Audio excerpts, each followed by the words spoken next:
मु गत 22 तारिख रे सांबादिक मानकर प्रश्न रे उत्तर रखी आदिवासी हरिजन और बेकार युवक युवती माने अबाटर जाउछंती बोली गंजेई चाष को नहीं मु कौन से जाति आउ व्यक्ति को आक्षेप करी किछि कही नहीं जदि एथिरे कौन सी निर्दिष्ट संप्रदाय किंबा व्यक्ति को किछि मानसिक आघात लागि थाए सेथि पई मु दुखित मु सूचना देबा को चाहे जे ओडिसा रे एससी अनुसूचित जाति संप्रदाय 93टी जाति अछंती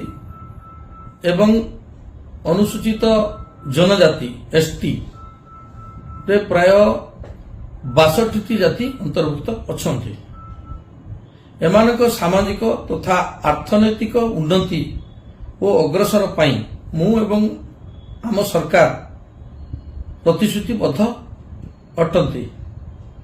नमस्कार।